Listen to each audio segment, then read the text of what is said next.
بسم اللہ الرحمن الرحیم ثم تولیتم من بعد ذلك فلولا فضل اللہ علیکم ورحمتہ لکنتم من الخاسرین۔ اس کے بعد پھر تم نے روگردانی اختیار کی تو اگر تم پر اللہ کا فضل اور اس کی رحمت نہ ہوتی تو تم نقصان اٹھانے والوں میں سے ہو جاتے۔ یہاں فضل اور رحمت سے مراد یا تو توبہ ہے کہ بنی اسرائیل کو توبہ کی توفیق ملی،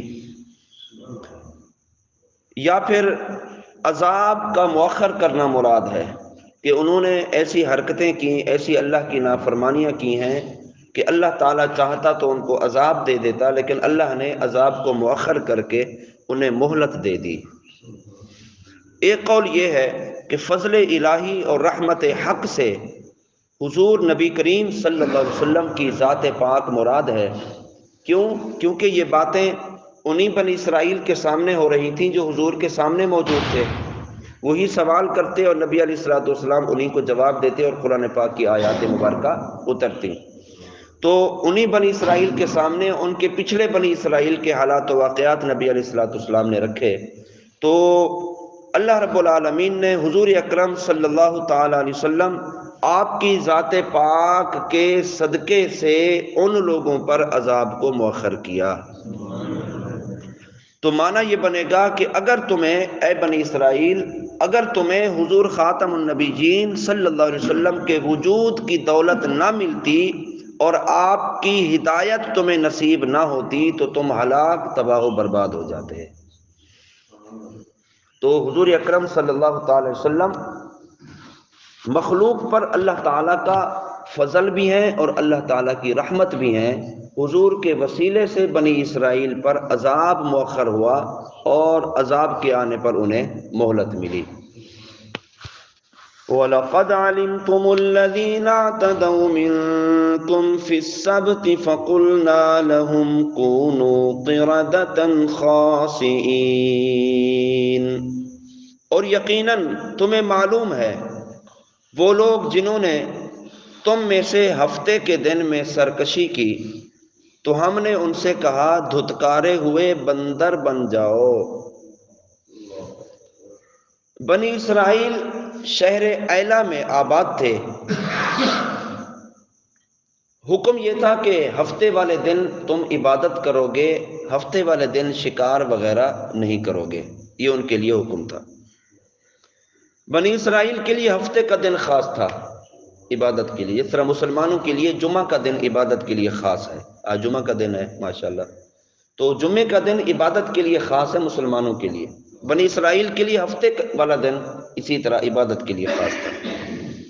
تو اس روز انہیں شکار کرنے سے منع کیا گیا اور دنیاوی مشاغل کو بھی ترک کرنے کا حکم دیا کہ دنیاوی کوئی معاملات، کوئی کام کاج نہیں کرنا ہے، صرف تم نے عبادت کرنی ہے ہفتے والے دن۔ ان کے ایک گروہ نے یہ چال چلی کہ وہ جمعہ والے دن شام کے وقت دریا کے کنارے پر جاتے اور بہت بڑے گڑھے کھود دیتے، اور ہفتے والے دن جاتے ان گڑھوں تک نالیاں بنا دیتے، دریا سے ان گڑھوں تک نالیاں بنا دیتے، تو مچھلیاں وغیرہ جو آتی ہیں ان نالیوں کے ذریعے ان گڑھوں میں قید ہو جاتی۔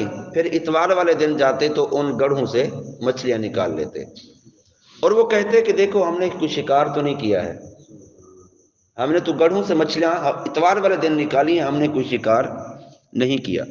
اور یہ بات کہہ کر وہ اپنے دل کو تسلی دیتے رہتے تھے کہ ہم کون سا شکار کر رہے ہیں، ہم تو گڑھے سے مچھلیاں نکال رہے ہیں۔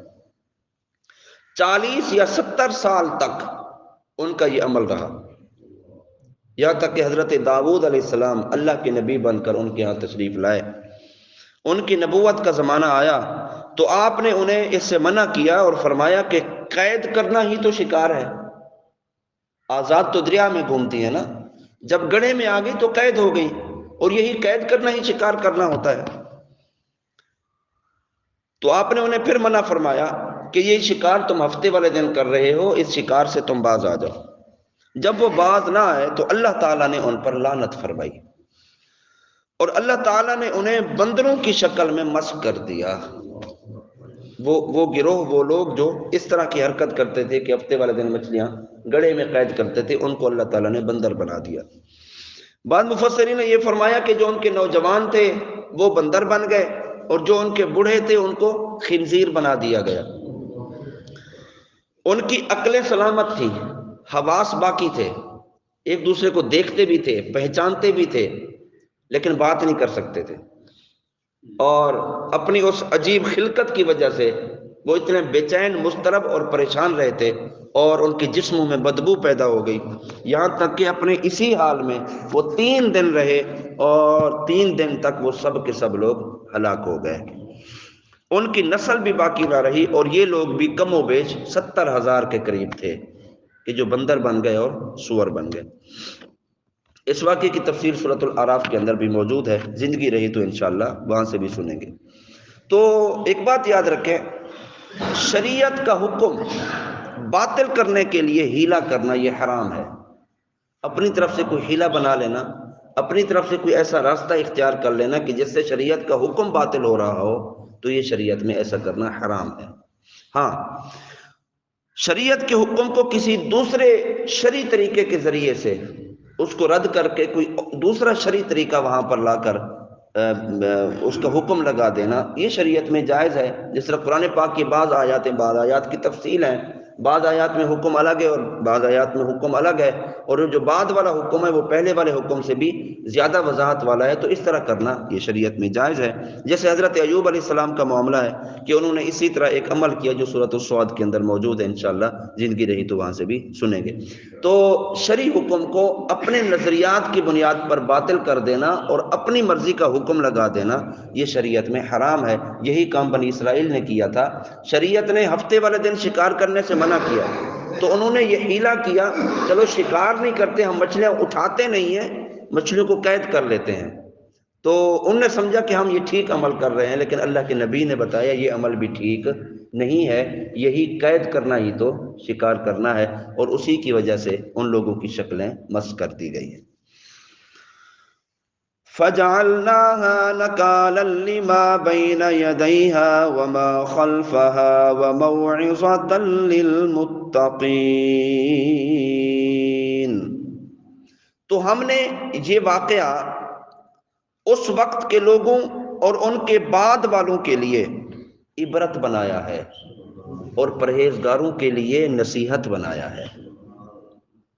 اس وقت کا واقعہ اس وقت کے لوگوں کے لیے کہ جو اس وقت باقی لوگ بھی ایسا عمل کرنے والے تھے، ان کے لیے بھی نصیحت، اور ان کے بعد آنے والے اگر اسی طرح کا کام کر رہے ہیں، اسی طرح کی حرکات و سکنات کر رہے ہیں، تو ان کے لیے بھی ہم نے عبرت بنایا ہے کہ ذرا خیال کرنا کہ یہ اللہ کا حکم ہے۔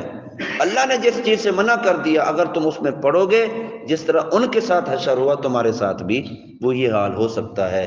تو اس سے تم عبرت پکڑو اس قرآنی واقعے سے۔ اور متقین کے لیے فرمایا ہم نے نصیحت بنایا ہے کہ متقی پرہیزگار لوگ ایسے عبرتناک واقعات پڑھ کر، اللہ کے عذاب والے واقعات سن کر نصیحت حاصل کریں کہ اللہ تعالیٰ نے کس طرح ان پر حکم لازم کیے، اور انہوں نے کس طرح مخالفتیں کی، اور کس طرح وہ اللہ کے عذاب میں مبتلا ہو گئے اور شکار ہو گئے۔ تو قرآنی واقعات پڑھ کر، قرآنی آیات پڑھ کر اپنی اصلاح کرنا، یہ ایک قرآنی دستور اور قرآنی طریقہ ہے۔ تو اللہ رب العالمین ہم سب کو قرآن پاک کے احکامات پر اور اللہ رب العالمین کے بتائے ہوئے تمام احکامات پر عمل کرنے کی توفیق عطا فرمائے۔ وما علینا الا البلاغ۔